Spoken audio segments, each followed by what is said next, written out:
அபிஷேகா அவர்கள் பாடிக்கொண்டிருக்கும்போது, எஸ்பிபி சரண் அவர்கள் அந்த பாட்ட பாதியிலேயே நிறுத்த சொல்லியிருந்திருக்காரு செட்ல அப்படிங்கிற தகவல் தான் சமீபத்தில கசிஞ்சிருக்கு. ஆஃப் த செட்ல என்ன நடந்திருக்கு அப்படிங்கிறது தான் இந்த ஒரு வீடியோல நம்ம பார்க்க போறோம். சரிகமபாவோட இந்த வார டவுன் பஸ் ரவுண்ட்ல ஏகப்பட்ட சம்பவங்கள் ஆஃப் த கேமரா நடந்திருக்கு. அண்ட் அதெல்லாம் என்ன அப்படிங்கிறத ஒன் பை ஒன்னா பார்க்கலாம். முதல் விஷயமாக என்ன நடந்திருக்கு அப்படின்னா, அபிஷேகா அவர்கள் இந்த வாரம் வந்து டவுன் பஸ் ரவுண்ட்ல "வெட்டிவேறு வாசம்" அப்படிங்கிற பாடல பாடியிருந்தாங்க. அண்ட் இந்த ஒரு பாடல ரொம்ப பிரமாதமா பாடியிருந்தாங்க.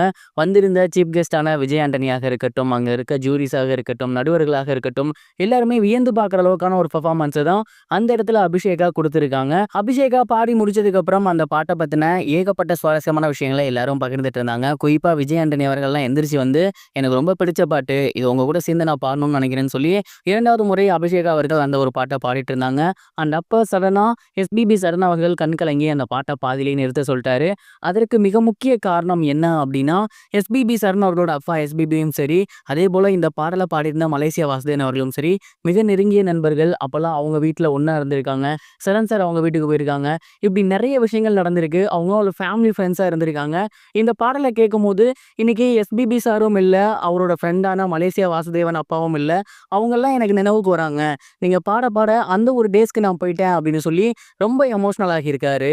கண் கலங்குன அவர அங்க இருந்த ஜட்ஜஸ் எல்லாமே ஆறுதல் படுத்தியிருக்காங்க. அந்த அதுக்கப்புறம் வந்துட்டு இந்த பாட்ட பாடுனதுக்கப்புறம் என்ன நடந்துச்சு? சின்ன வயசுல இதெல்லாம் இருக்கும்போது எப்படி இருந்துச்சு? அப்படின்னு எஸ்பிபி சரண் அவர்கள் ஏகப்பட்ட விஷயங்கள ரொம்பவே எமோஷனலா ஷேர் பண்ணியிருந்திருக்காரு. அண்ட் இதெல்லாம் பார்க்க ரொம்பவே ஹோல்சமா இருந்திருக்கு அப்படிங்கிறத அங்க இருந்த எல்லாருமே உணர்ந்திருப்பாங்க அப்படின்னு தான் சொல்லணும். கண்டிப்பா எஸ்பிபி சாரும் சரி, மலேசியா வாசுதேவன் அவர்களும் சரி, என்னைக்குமே காலத்தால அழியாதவங்க அப்படிங்கிறத இந்த மாதிரியான பாடல்கள் மூலியமா நம்ம தெரிஞ்சுக்க முடியுது. அண்ட் இந்த விஷயங்கள்லாம் தான் இந்த வார செட்ல ரொம்பவே சுவாரஸ்யமா நடந்திருக்கு அப்படிங்கிறது தெரிஞ்சிருக்கு. நீங்க இத பத்தி என்ன நினைக்கிறீங்க? மறக்காம கமெண்ட் பாக்ஸ்ல ஷேர் பண்ணுங்க. இது ஒரு புறம் இருக்க, சூப்பர் ஸ்டார் ரஜினிகாந்த் அவர்கள் அவரோட அடுத்த படத்துக்கு எவ்வளவு சம்பளம் நிர்ணயம் பண்ணியிருக்காரு அப்படிங்கிற தகவல் சமீபத்தில வெளியாகி இருக்கு. மேலும் அவரு கமலஹாசன் அவர்களோட புரொடக்ஷன்ல தான் அடுத்த படம் பண்ண போறாரு. இந்த ஒரு சம்பளம் கமலஹாசன் அவர்களுக்கு கட்டுப்படியா இருக்குமா? அப்படிங்கிற ஒரு கேள்வியும் எழுந்திருக்கு. சூப்பர் ஸ்டார் ரஜினிகாந்த் அவர்கள் அடுத்து சிபி சக்கரவர்த்தி அவர்களுடைய இயக்கத்துல கமலஹாசன் அவர்களோட தயாரிப்புல நடிக்க போறாரு.